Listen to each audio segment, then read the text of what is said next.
महाराज जी को राधे राधे मेरी तरफ से। मेरा नाम सुमन है, मैं फरीदाबाद से आई हूँ। ठीक है, मेरा ये सवाल है कि मेरा मन बहुत चंचल है, तो उसके लिए मैं क्या करूँ? कहाँ चंचल होके जाता है मन? जैसे कि पढ़ाई करती हूँ, उसमें फिर मन इधर चला जाता है कि घूम लूँ, कुछ कर लूँ। ठीक है, वैसे तो करियर के लिए बहुत ज़्यादा मैंने सोच रखा है। ठीक है, करती भी हूँ पूरी मेहनत। ठीक है, भक्ति भी करती हूँ, कर्म भी करती हूँ, सब करती हूँ, पर उसमें फल नहीं नज़र आता और मन भी थोड़ा चंचल हुई है मेरा। तो मन घूमने फिरने में जाता है। हाँ, तो घूम लिया करो।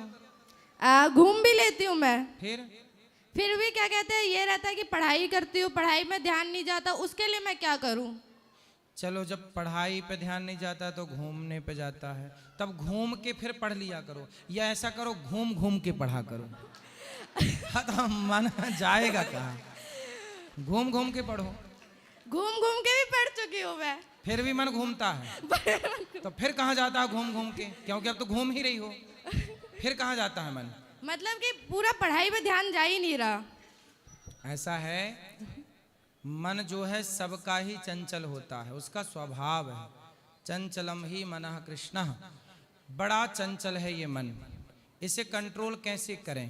हाँ। तो मन को जैसे बंदर को मंदारी नचाता है कि नहीं? हाँ, नचाता है। और बंदर नाचता है। हाँ। जबकि बंदर बहुत चंचल है। बिल्कुल। लेकिन चंचल बंदर को भी मंदारी ने कंट्रोल कर लिया कि नहीं? हाँ। कैसे किया आप बताओ? मार के, पीट के, या फिर उसको कब्जा करके, कुछ भी एनीथिंग। कैसे? थोड़ा सोच के बताओ जल्दी से। अच्छा, सही उत्तर दो। कैसे बंदर को मंदारी ने अपने हिसाब से नचाया होगा?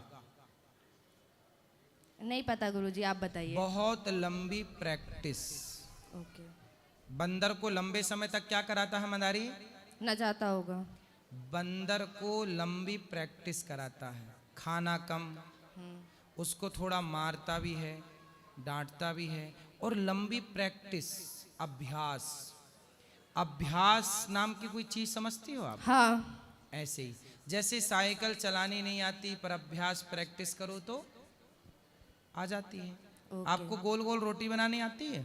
नहीं। तो आपने प्रैक्टिस नहीं की होगी। नहीं की। तो प्रैक्टिस करोगी तो आ जाएगी कि नहीं? माता ने आज तक कराई नहीं मेरी।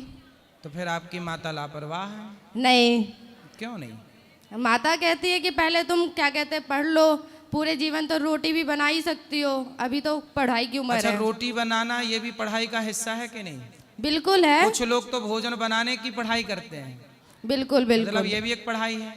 हाँ। इसलिए ये सारी जिम्मेदारी ना गृहस्थी।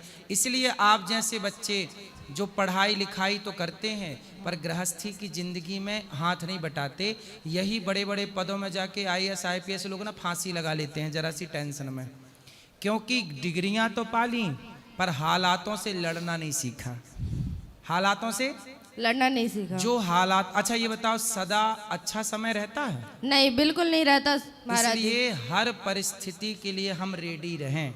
पता नहीं कब हमें रोटी बनानी पड़ जाए, कब हमें किस परिस्थिति में रहना पड़ जाए। अब देखो सिलेंडर नहीं मिल रहे हैं, गैस की किल्लत है, तो ये भी संकट देश में कभी ना कभी आके खड़ा हो सकता है कि नहीं? हाँ जी। तो हर परिस्थिति में हम तैयार रहें कि उस समय हम भूखे ना मरे जब गैस ना हो। जी। तो परिस्थितियां बता के नहीं आती, दुख संकट बता के नहीं आता, कब आ जाए। इसलिए बेटा, बड़े बड़े पदों में जाने वाले लोग भी आत्महत्या कर लेते हैं। क्यों कर लेते हैं? क्योंकि परिस्थितियों का सामना करना नहीं आता उन्हें। क्योंकि उनके माँ बाप ने केवल कहा बेटा पढ़ो पढ़ो पढ़ो। जैसे आपके माँ बाप कह रहे हैं बेटा पढ़ो, पढ़ना बहुत जरूरी है, पर हर परिस्थिति से गुजरना।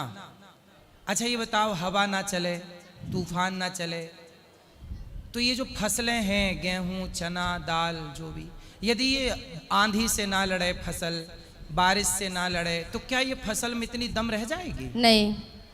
फिर इसलिए जो जितना परिस्थितियों से लड़ता है वह उतना मजबूत होता है। तो ये आपके माँ ने आपको नहीं बताया।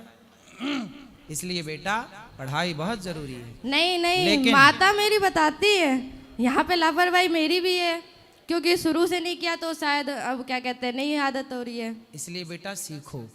ठीक मुझे है। भी भोजन बनाना आता, मुझे तो किसी को भोजन नहीं कराना बना के, लेकिन मेरा अपना गुण है भाई, ये भी तो एक टैलेंट है। नहीं, खाना बनाना आता है, ऐसा नहीं है, खाना आता है चलो, पूरा गोल प्रॉपर। गोल रोटी बनानी आएगी कब, जब प्रैक्टिस करोगे। हाँ। उसी तरह जैसे प्रैक्टिस करने से सब चीजें आती हैं, हाँ। ऐसे मन को धीरे धीरे समझाकर पढ़ाई में मन लगाने की प्रैक्टिस करनी पड़ेगी। मन की प्रैक्टिस, मन को जैसे बंदर को मंदारी प्रैक्टिस के बल पे नचा दिया, ऐसे मन को प्रैक्टिस के बल पे कंट्रोल करना पड़ेगा। कैसे होगा ये? करत करत अभ्यास के, जड़मति होत सुजान, रसरी आवत जात है, सिल पर पड़त निशान। करने से सब होता है कि नहीं? बिल्कुल होता है।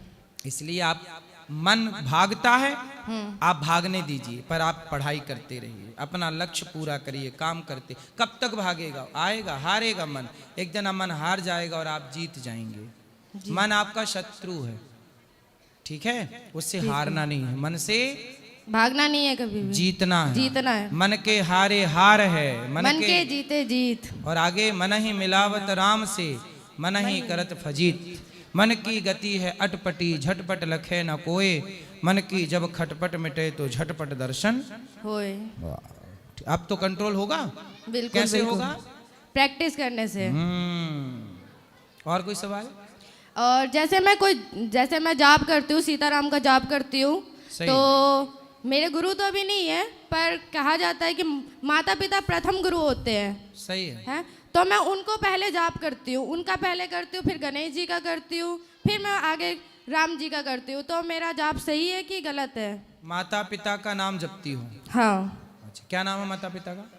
माता पिता का ऐसे नहीं, मतलब कि उन्हें प्रणाम करती हूँ कि मैं अपने माता पिता को गुरु मान के माता आगे पिता को गुरु मानो, अच्छी बात है। हाँ। प्रणाम करो, ये भी अच्छी बात है, ठीक है? भगवान का आप नाम जपती हैं, ये भी बहुत अच्छी बात है, अच्छा है। ये बात बिल्कुल सही है कि हर बेटे को, हर बेटी को अपने माता पिता को ही प्रथम गुरु मानना चाहिए। माँ बाप ही गुरु है, ये बात बिल्कुल सत्य है। माँ बाप से बड़ा बाद में बाकी गुरु होते हैं, जी। बाकी सब गुरु बाद के हैं, पर माँ बाप प्रथम गुरु हैं। माँ ही तो वो गुरु है जिसने चलना सिखाया है, जी। जिसने बोलना सिखाया है, इसलिए माँ गुरु है। सही है। ठीक है। राधे राधे गुरु जी। राधे राधे।